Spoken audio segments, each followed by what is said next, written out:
कनाम तो लेत्रो अय अदुम गाड़ी मनुंग दे नहीं दिलाइव से तौरगे करगे दे से चत्थो कने खजितंग लेरे अदना अदुम अय लाइव से गाड़ी मनुंग दे तौजरगे अदो ए गाड़ी सिलखिगे अमतंग से गाड़ी से नते इन पुदोरिदो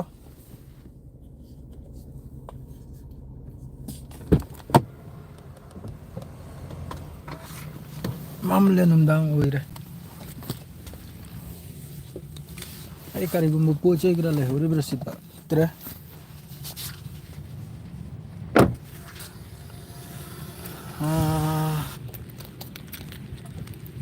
कनाम लेत्रो अय गाड़ी से थुन जल फिगे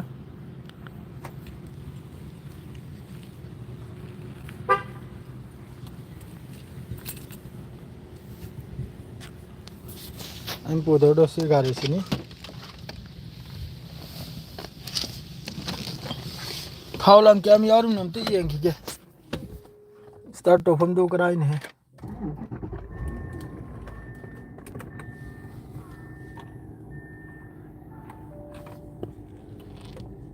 था उसी वाट पुदी वाले खरीद तंग हाल लागी दौर मारे.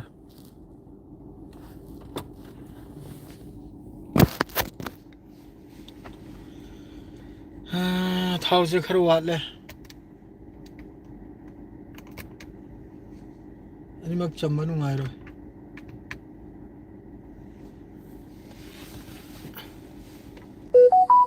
थाउस याव दे थाउसेंड तंग हांजल लोके गया दनो फरनी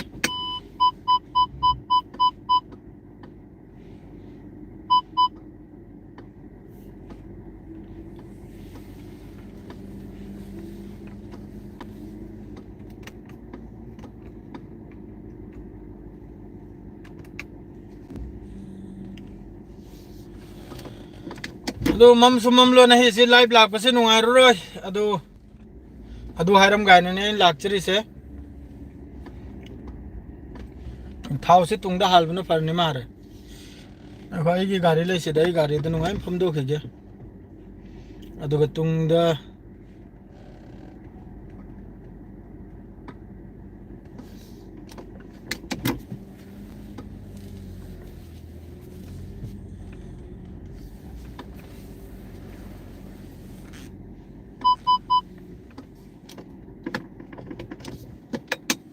आई गाड़ी दे लाइव लाग के मोय गाड़ी से दा कनम से नुआइते मीना कनम तो खरदी वाला ngang la kana bane Meena उग्रदी फजदे दो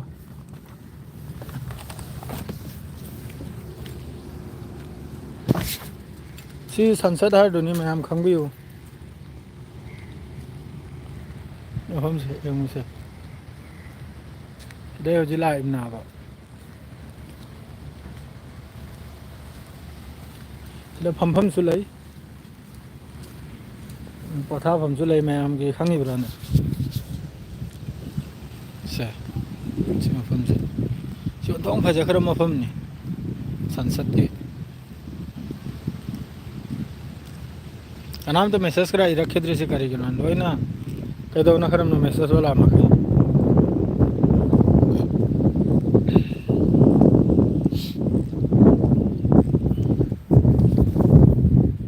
तो फम करा ले सिर आय मैं फम लेगा फजना लाइव तो भी यार ने तैरी करे ई पाउ ना मैं माय खापसन सिरा माय खापचल दे फनी मखोल से माय लंग लोइन पूदने चलिम नि खोचु खलाई लोइन सुन पूदने चलिम नि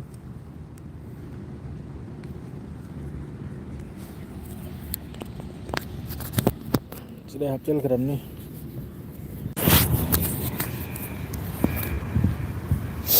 तारब्रा मी तरे सुखरे अदुनी याखोय पुंसी से सिनी तो सी संसद बीच हारदुगी मोय ऑफिस करागनी सिसरे प्रोग्राम यामना तोय प्रोग्राम हाइदी अखोयगी मपालम दे आरम को तुरम को अमरम दे लाग लगे सिगी मफम सिरे प्रोग्राम तो फम ना बसे सिलोने समंदर मया करागनी खंगी ब्राने अदर सीधा गाड़ी में से थौजल लई याम फजम मफम नि याम साथी ने लू हेल्ब मफम नि याम साथी ने मदुआई गाड़ी आई थाउस याउद्रे हजु पुंग मपलदा पार्टी चकदौरम नाय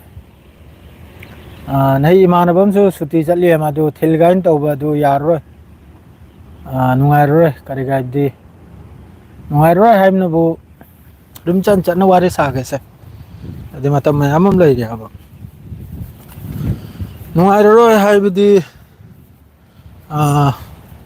ꯄꯨꯡ 4ꯗ ꯊꯣꯛꯀꯗꯧꯔꯤꯕꯅꯦ ꯑꯩꯈꯣꯏꯒꯤ ꯍꯧꯖꯤꯛꯀꯤ ꯁ꯭ꯄꯣꯟꯁꯔꯒꯤ ꯃꯥꯏ ꯃꯍꯧꯁꯦ ꯑꯗꯣ ꯄꯨꯡ 4ꯗ ꯊꯣꯛꯄ ꯇꯥꯔꯒꯗꯤ ꯍꯧꯖꯤꯛꯀꯤ ꯏꯃꯥꯟꯅꯕꯁꯤꯅꯕꯨ ꯑꯍꯤꯡꯒꯤ ꯀꯩꯅꯣꯝꯗꯅꯕ ꯃꯥꯒꯤ ꯀꯩꯅꯣꯝꯁꯦ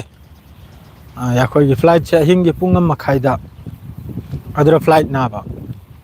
ꯑꯗꯨ ꯄꯨꯡ 1:30ꯗ ꯐ꯭ꯂꯥꯏꯠ ꯑꯣꯏꯔꯒꯗꯤ ꯀꯩꯅꯣꯝꯗ ꯅꯨꯡꯉꯥꯏꯔꯣꯏꯗꯧꯔꯤꯕ ꯑꯩꯅ ꯊꯤꯜꯂꯨꯕꯗ ꯅꯨꯡꯉꯥꯏꯔꯔꯣꯏꯕ ꯁꯤ ꯂꯩ ꯂꯥꯡ ꯀ꯭ꯔꯥꯛꯁꯨ ꯐꯖꯗ꯭ꯔꯦ ꯌꯦꯡꯉꯨ ꯃꯌꯥꯝ ꯌꯦꯡꯉꯨ ꯁꯤ ꯂꯩꯇꯅꯤ ꯁꯤ ꯊꯣꯡ ꯐꯖꯈ꯭ꯔꯕ ꯃꯐꯝꯅꯤ ꯁꯤ ꯂꯩꯇꯅꯤ ꯌꯦꯡꯉꯨ ꯁꯤ ꯂꯣꯏꯅ ꯂꯩꯇꯅꯤ ꯁꯤ ꯂꯣꯏꯅ ꯃꯅꯨꯡꯁꯦ ꯐꯨꯠꯕꯣꯜ ꯑꯩꯈꯣꯏꯒꯤ ꯄ꯭ꯂꯦꯒ꯭ꯔꯥꯎꯟ ꯈꯔ ꯂꯩꯍꯦ ꯆꯥꯎꯅ ꯈꯪꯉꯤꯕ꯭ꯔꯥꯅꯦ ꯃꯌꯥꯝ ꯃꯤ ꯆꯠꯐꯝ ꯀꯣꯏꯐꯝ ꯑꯃ ꯇꯧꯐꯝ ꯑꯩ ꯑꯗꯨꯝ ꯍꯧꯖꯤꯛ ꯀꯣꯏꯔꯒ ꯌꯦꯡꯍꯜꯂꯛꯀ ꯃꯌꯥꯝꯗ ꯍꯥꯏꯗꯤ ꯃꯤ ꯈꯔ ꯑꯃꯁꯨ ꯐꯝꯅꯔꯤ ꯄꯣꯊꯥꯅꯔꯤ ꯑꯗꯨꯅꯤ ꯁꯤ ꯑꯣꯟꯊꯣꯛꯅ ꯐꯖꯈ꯭ꯔꯕ ꯃꯐꯝꯅꯤꯀꯣ ꯁꯤꯗ ꯇꯝꯕꯨꯔ ꯒ꯭ꯔꯥꯛꯁꯨ ꯁꯥꯗꯅ ꯆꯤꯌꯥꯔ ꯂꯥꯡ ꯀ꯭ꯔꯥꯛꯁꯨ ꯊꯥꯗꯅ ꯃꯌꯥꯝ ꯑꯃꯁꯨ ꯀꯣꯏꯅꯔꯤ ꯁꯥꯟꯅꯔꯤ ꯑꯩꯁꯨ ꯑꯗꯨꯝ ꯀꯣꯏꯔꯨꯈꯤꯒꯦ ꯑꯗꯨꯒ ꯑꯍꯨꯝꯗꯒꯤ ꯄꯥꯎ ꯂꯥꯡꯗꯨ ꯍꯧꯖꯤꯛꯇ ꯌꯥꯝ ꯁꯥꯊꯤꯅ ꯃꯤꯗꯜ ꯏꯁꯁꯤꯗ ꯌꯦꯡꯉꯨ ꯁꯤꯗ ꯇꯧꯔꯤꯕ ꯃꯈꯣꯏꯒꯤ ꯐꯤꯕꯝ ꯃꯈꯩꯁꯦ ꯅꯈꯣꯏ ꯃꯌꯥꯝꯅ ꯎꯔꯒꯗꯤ ꯀꯔꯤ ꯑꯣꯏꯅ ꯈꯜꯒꯅꯤ ꯈꯪꯕ꯭ꯔꯥ ꯁꯤꯗ ꯃꯈꯣꯏꯅ ꯍꯧꯖꯤꯛ ꯇꯧꯔꯤꯁꯤ ꯌꯥꯝ ꯁꯥꯊꯤꯅ ꯋꯥꯌꯨꯡ ꯆꯥꯗꯕ ꯁꯤ ꯃꯅꯨꯡꯁꯤꯗ ꯂꯩꯔꯤꯁꯤ ꯂꯣꯏꯅ ꯍꯧꯖꯤꯛꯇꯤ ꯎꯟꯊꯝꯅꯤꯅ ꯈꯖꯤꯛꯇꯪ ꯐꯤꯔꯣꯜꯁꯦ ꯑꯊꯥꯕ ꯂꯤꯠꯂꯤꯀꯣ ꯍꯌꯦꯡ ꯀꯥꯂꯦꯟꯗꯗꯤ ꯁꯤꯗ ꯅꯪꯅ ꯎꯕ ꯐꯪꯒꯗꯧꯔꯤꯁꯤ ꯐꯤ ꯃꯆꯥ ꯃꯆꯥꯒ ꯎꯕ ꯐꯪꯒꯅ ꯍꯥꯏꯕ ꯐꯤ ꯃꯆꯥ ꯃꯆꯥꯒ ꯍꯨꯃꯥꯡ ꯁꯥꯎꯔꯛꯄ ꯀꯥꯟꯗꯅꯦ ꯐꯤ ꯃꯆꯥ ꯃꯆꯥꯁꯤꯒ ꯂꯣꯏꯅ ꯁꯤ ꯃꯅꯨꯡꯁꯤꯗ ꯃꯥꯗ꯭ꯔꯦ ꯁꯤ ꯃꯅꯨꯡꯁꯤꯗ ꯆꯪꯂꯛꯄ ꯀꯥꯟꯗ ꯌꯥꯝ ꯁꯥꯊꯤꯅ ꯀꯩꯅꯣꯝ ꯃꯊꯧ ꯇꯥꯏꯌꯦꯕ ꯑꯩꯈꯣꯏꯒꯤ ꯄꯥꯔꯃꯤꯁꯟꯒꯨꯝꯕ ꯃꯊꯧ ꯇꯥꯏꯌꯦꯕ ꯑꯗꯨꯒꯨꯝꯕ ꯄꯥꯔꯃꯤꯁꯟꯗꯨ ꯅꯠꯇ꯭ꯔꯗꯤ ꯌꯦꯡꯉꯨ ꯁꯤꯗ ꯑꯩꯈꯣꯏꯒꯤ ꯖꯤꯝ ꯂꯥꯡ ꯇꯧꯐꯝ ꯑꯩꯈꯣꯏꯒꯤ ꯂꯥꯔ ꯆꯤꯡꯐꯝ ꯀꯔꯥ ꯍꯥꯏꯕꯗꯣ ꯂꯣꯏꯅ ꯂꯩꯔꯕꯅꯤꯇꯣ ꯌꯦꯡꯉꯣ ꯁꯦꯝ ꯁꯥꯗꯅ ꯊꯝꯃꯤꯕꯅꯤ ꯁꯥꯟꯅꯐꯝ ꯈꯣꯠꯅꯐꯝ ꯐꯨꯠꯕꯣꯜ ꯄ꯭ꯂꯦꯒ꯭ꯔꯥꯎꯟ ꯃꯆꯥꯅꯤ ꯁꯤ ꯑꯁꯨꯝ ꯇꯧꯗꯅ ꯁꯤ ꯃꯐꯝꯁꯤ ꯃꯌꯥꯝ ꯑꯃ ꯀꯣꯏꯐꯝ ꯅꯥꯕ ꯑꯗꯨꯗ ꯁꯤꯗ ꯇꯝꯕꯨꯔ ꯒ꯭ꯔꯥ ꯁꯥꯗꯅ ꯊꯝꯃꯤꯌꯦ ꯁꯃꯨꯗ꯭ꯔ ꯃꯌꯥꯁꯤꯗꯅꯦ ꯃꯤ ꯄꯣꯡ ꯐꯝꯕꯒꯤ ꯑꯣꯏ ꯃꯥꯜꯂꯦ ꯄꯣꯠꯁꯦ ꯑꯁꯤ ꯅꯨꯡꯉꯥꯏꯈ꯭ꯔ ꯃꯐꯝ ꯅꯥꯕ ꯌꯦꯡꯉꯨ ꯁꯤ ꯄꯨꯔꯥ ꯁꯃꯟꯗꯔꯅꯤ ꯃꯃꯥꯡꯁꯦ ꯁꯃꯟꯗꯔ ꯑꯃ ꯅꯥꯕ ꯅꯥꯄꯤ ꯇꯨꯐꯤ ꯂꯣꯏꯅ ꯁꯤꯗ ꯍꯧꯗꯅ ꯈꯣꯠꯇꯅ ꯁꯤ ꯃꯅꯨꯡꯁꯦ ꯏꯕꯣꯠ ꯇꯨꯕꯣꯠ ꯑꯃ ꯁꯤ ꯂꯣꯏ ꯂꯩꯔꯤꯕ ꯅꯥꯕ ꯈꯪꯉꯤꯕ꯭ꯔꯥꯅꯦ ꯑꯩ ꯁꯃꯨꯗ꯭ꯔ ꯃꯌꯥꯏꯗꯤ ꯆꯠꯀꯦ ꯌꯦꯡꯍꯜꯂꯛꯀꯦ ꯌꯦꯡꯉꯨ ꯍꯧꯖꯤꯛ ꯁꯤꯁꯤꯗ ꯃꯤ ꯂꯩꯕ꯭ꯔꯥ ꯂꯩꯇ꯭ꯔꯥ ꯈꯪꯗꯦ ꯐꯦꯃꯤꯂꯤ ꯈꯔ ꯀꯩꯅꯣꯝ ꯇꯧꯅꯗ꯭ꯔꯤ ꯃꯥꯜꯂꯦ ꯌꯦꯡꯉꯨꯁꯦ ꯄꯨꯔꯥ ꯏꯁꯤꯡ ꯃꯌꯥꯗꯅꯤꯁꯦ ꯎꯔꯕ ꯇꯨ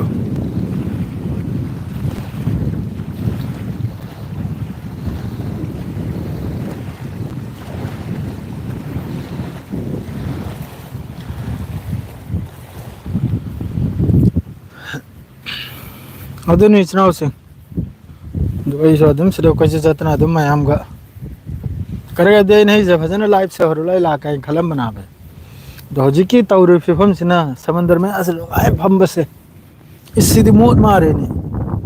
ꯃꯣꯠꯁꯤꯗ ꯐꯤꯔꯣꯜꯁꯦ ꯈꯪꯒꯅꯤ ꯅꯠꯇꯦꯗ ꯃꯤꯅ ꯈꯪꯕ ꯖꯥꯠꯇꯨ ꯅꯠꯇꯦ ꯑꯗꯣ ꯍꯧꯖꯤꯛ ꯍꯥꯏꯔꯤꯕ ꯃꯐꯝ ꯒꯥꯖꯥ ꯃꯅꯨꯡꯗꯨꯗ ꯃꯤꯑꯣꯏ 5 ꯁꯤꯕꯒꯤ ꯄꯥꯎ ꯑꯃ ꯂꯥꯛꯏꯁꯦ ꯃꯤꯑꯣꯏ 5ꯁꯤ ꯐꯖꯅ ꯃꯈꯣꯏꯅ ꯑꯦꯝꯕꯨꯁ ꯇꯧꯔꯒ ꯍꯧꯖꯤꯛꯀꯤ ꯂꯩꯔꯤꯕ ꯕ꯭ꯔꯤꯒꯦꯗ ꯃꯈꯩꯗꯨꯅ ꯌꯥꯝ ꯁꯥꯊꯤꯅ ꯅꯩꯈꯤꯕꯒꯤ ꯋꯥꯅꯤ ꯌꯨꯝ ꯑꯃꯈꯛꯇ ꯃꯈꯣꯏꯁꯤ ꯐꯖꯅ ꯀꯧꯁꯤꯜꯂꯦꯒ ꯀꯧꯁꯤꯟꯕ ꯍꯥꯏꯕꯗꯤ ꯃꯈꯣꯏꯅ ꯑꯍꯥꯟꯕ ꯅꯣꯡꯃꯩꯁꯤ ꯇꯣꯡ ꯇꯣꯡ ꯍꯥꯏꯅ ꯀꯥꯞꯂꯒ ꯑꯩꯈꯣꯏ ꯄꯞꯖꯤ ꯁꯥꯟꯅꯕꯗ ꯀꯔ ꯑꯩꯈꯣꯏꯒꯤ ꯕꯣꯠ ꯁꯥꯔꯦ ꯀꯧꯁꯤꯟꯗ꯭ꯔꯥꯅꯦ ꯑꯗꯨꯏ ꯃꯑꯣꯡꯗ ꯀꯧꯁꯤꯜꯂꯒ ꯑꯦꯛꯁꯄ꯭ꯂꯣꯁꯤꯞꯁꯨ ꯑꯣꯏꯍꯟꯈ꯭ꯔꯦ ꯑꯗꯨꯗꯩꯗꯤ ꯑꯗꯨꯒꯤ ꯃꯊꯛꯇ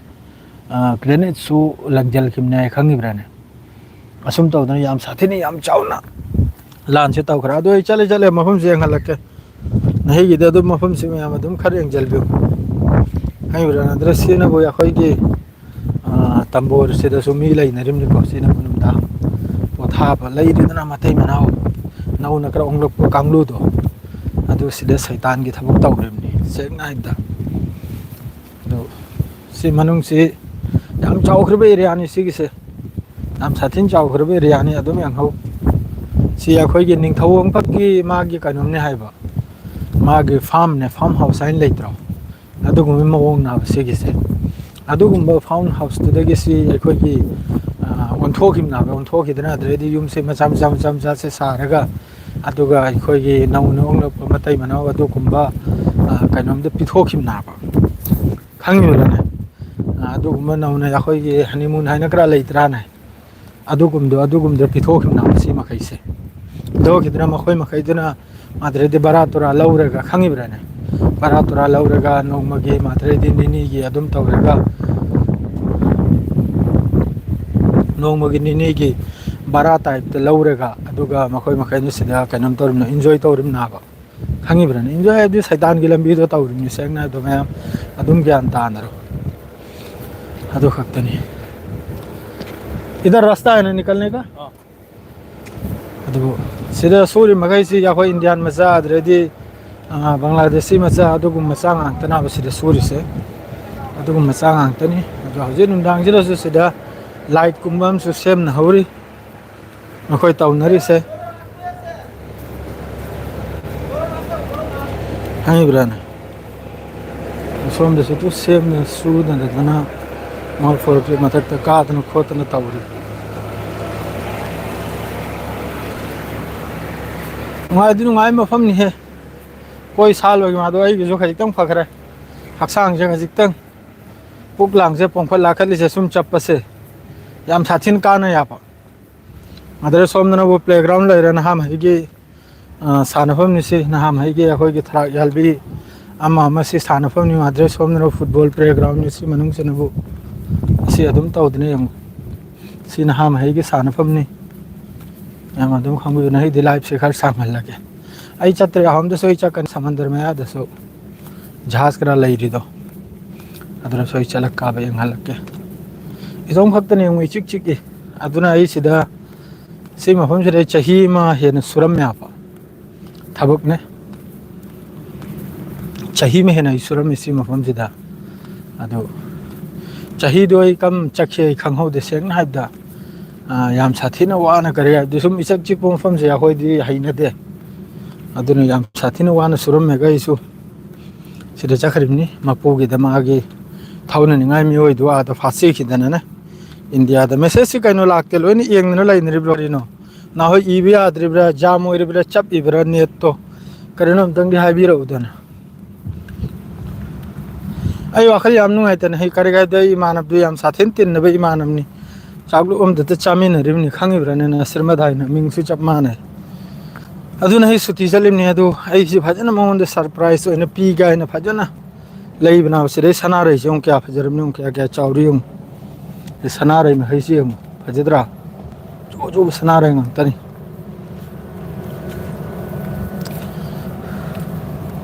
तो मयाम वरौ बे यादन ही आई गारी मनुंग दगी अदुम पाव दु खटक मयाम दा हाइजरमगे अदुगा अदुम लोइजरसी अतै दैदी करी करी पाव नो मयाम की पाव दु हाइबिरौदना सिदा याम दे होई क्लब कार अमा कार सी तनाब ले से बैटरी ने चलबा गाड़ी अदुगुम याम ले सिदा क्लब कार्ड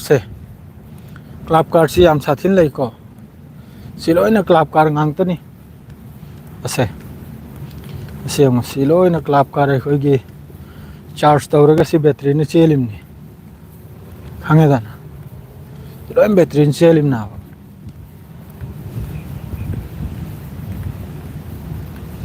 मानी मानी महोइगी मी मंगा से फजना सिबगी वानी अदु महोइगी तरफ तगी हाइरक तरी सिबगी वासे सोमदगी लैरिबा ब्रिगेड मगैतना हाइबगी वानी मखोइ मी मंगा से सिबगी खंगिब्राने अदु महोइगी तरफ तगी सिबगी पाउसी हाइरक तरी आबा अदु यंगसे सि मनुंग सिरा चंगुदना करी करी लैबने यंगसिरा चंगथोउसी से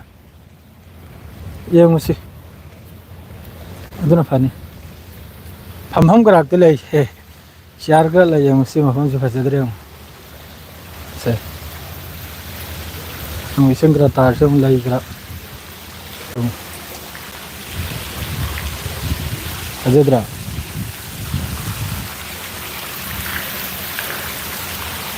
उरबा लै करा साधल कर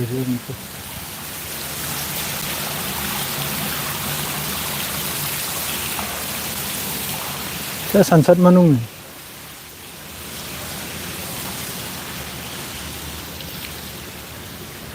सिनबो सानफम अदुम मी लांफम अदरेदी अखोइगी कनम तोफम हाइबु तारे अखोइगी अदुम पोथाफम हाइबदो ꯑꯗꯨꯅ ꯕꯁꯤꯅꯕꯨ ꯃꯥꯗ꯭ꯔꯦꯗꯤ ꯖꯍꯥꯖ ꯇꯨꯍꯥꯖ ꯑꯃ ꯑꯩꯈꯣꯏꯒꯤ ꯆꯠꯇ꯭ꯔꯥꯅꯦ ꯖꯍꯥꯖ ꯇꯨꯍꯥꯖ ꯆꯠꯄ ꯑꯃ ꯂꯩꯇ꯭ꯔꯣ ꯑꯗꯨꯏ ꯃꯐꯝꯗꯨꯅꯤ ꯁꯤ ꯑꯩꯈꯣꯏꯒꯤ ꯀꯩꯅꯣꯝ ꯇꯧꯗꯅ ꯁꯣꯝꯅꯕꯗꯣ ꯖꯍꯥꯖꯅꯤ ꯍꯥꯏꯒꯍꯦ ꯁꯤ ꯑꯆꯧꯕ ꯑꯩꯈꯣꯏꯒꯤ ꯄ꯭ꯂꯦꯒ꯭ꯔꯥꯎꯟꯒꯨꯝꯕꯅꯤ ꯃꯥꯗ꯭ꯔꯦ ꯍꯣꯇꯦꯜ ꯐꯥꯇꯦꯜ ꯂꯣꯏ ꯂꯩ ꯁꯤ ꯃꯅꯨꯡꯁꯤꯗ ꯅꯪ ꯀꯔꯤ ꯆꯥꯒꯦꯒꯤ ꯃꯗꯨꯒ ꯇꯥꯡꯕꯕꯨꯗꯤ ꯇꯥꯡꯉꯤ ꯑꯃꯨꯛꯀ ꯃꯐꯝꯁꯦ ꯄꯣꯠ ꯆꯩ ꯇꯥꯡꯉꯦꯕ ꯑꯗꯨꯗ ꯁꯣꯝꯅꯕꯨ ꯑꯣꯐꯤꯁꯅꯤ ꯑꯩꯈꯣꯏ ꯁꯪꯁꯠꯀꯤ ꯑꯣꯐꯤꯁ ꯍꯥꯏꯕ ꯇꯥꯔꯦ ꯅꯣꯏ ꯑꯗꯨꯝ ꯒꯥꯔꯤ ꯃꯅꯨꯡꯗ ꯐꯝꯂꯒ ꯑꯗꯨꯝ ꯑꯇꯩꯗꯨ ꯇꯧꯖꯔꯛꯂꯒꯦ ꯑꯗꯨꯅ ꯐꯔꯅꯤ ꯁꯦꯒ꯭ꯔꯥꯁꯦ ꯑꯩꯅ ꯍꯟꯅ ꯑꯗꯨꯝ ꯆꯠꯂꯒ ꯎꯍꯜꯕ ꯁꯤ ꯏꯁꯤꯡ ꯇꯥꯔꯤꯅꯤ ꯐꯖꯗ꯭ꯔꯦ ꯑꯃꯨꯛ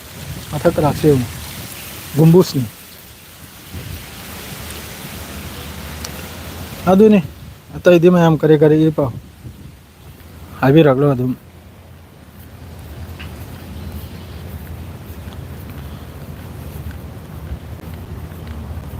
ꯆꯥꯛ ꯆꯥꯗ꯭ꯔꯤ ꯏꯇꯥꯎꯁꯤꯡ ꯆꯥꯛ ꯆꯥꯗ꯭ꯔꯤ ꯍꯧꯖꯤꯛ ꯀꯩꯅꯣꯝ ꯆꯠꯀꯅꯤꯕꯅꯤ ꯑꯩꯈꯣꯏꯒꯤ ꯄꯥꯔꯇꯤ ꯆꯠꯀꯅꯤꯕꯅꯤ ꯀꯩꯅꯣꯝ ꯄꯨꯔꯒꯅꯦ ꯑꯩꯈꯣꯏ ꯃꯦꯗꯥꯝ ꯄꯨꯔꯒ ꯄꯥꯔꯇꯤ ꯆꯠꯀꯅꯤ ꯅꯥꯕꯅꯦ ꯑꯗꯣ ꯑꯗꯨꯝ ꯒꯥꯔꯤ ꯃꯅꯨꯡꯁꯤꯗꯒꯤ ꯂꯥꯏꯠ ꯊꯥꯟꯖꯜꯂꯒ ꯑꯗꯨꯒ ꯋꯥꯔꯤꯗꯨ ꯇꯧꯔꯛꯑꯒꯦ ꯃꯄꯥꯜꯁꯤꯗ ꯃꯈꯣꯏꯁꯤꯅꯗꯤ ꯁꯞꯄꯣꯔꯠꯇꯨ ꯇꯧꯗ꯭ꯔꯕꯅꯤꯅ ꯃꯈꯣꯏ ꯃꯐꯝꯁꯤꯗ ꯑꯃꯗꯨꯒꯤ ꯃꯃꯤꯡꯗꯣ ꯂꯧꯕꯗꯣ ꯅꯨꯡꯉꯥꯏꯇꯦ ꯁꯦꯡꯅ ꯍꯥꯏꯕꯗ ꯑꯃꯗꯨꯒꯤ ꯃꯤꯡꯗꯣ ꯂꯧꯕꯗꯣ ꯃꯈꯣꯏꯁꯦ ꯈꯖꯤꯛꯇꯪ ꯁꯥꯎꯅꯤꯡ ꯇꯧꯏꯌꯦ ꯑꯩꯈꯣꯏꯅ ꯁꯤꯗ ꯋꯥꯔꯤꯝꯅ ꯍꯥꯏꯕ ꯒꯥꯖꯥ ꯍꯥꯏꯔꯤ ꯃꯗꯩꯗꯤ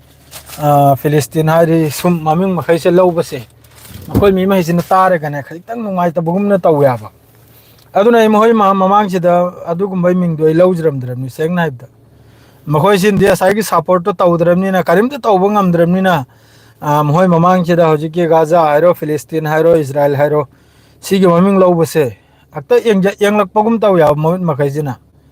ꯁꯦꯡꯅ ꯍꯥꯏꯕꯗ ꯑꯗꯨꯅ ꯃꯈꯣꯏ ꯃꯃꯥꯡꯁꯤꯗ ꯋꯥꯔꯤ ꯋꯥꯇꯥꯏꯁꯦ ꯁꯥꯗ꯭ꯔꯕꯅꯤ ꯁꯦꯡꯅ ꯍꯥꯏꯕꯗ ꯇꯜꯕ ꯑꯃ ꯌꯥꯎꯋꯦꯕ ꯃꯈꯣꯏ ꯏꯇꯥꯎꯁꯤꯗ ꯄꯨꯡ ꯍꯧꯖꯤꯛ 5:53 ꯌꯧꯔꯦ ꯄꯨꯡ 5:53 ꯌꯧꯔꯦ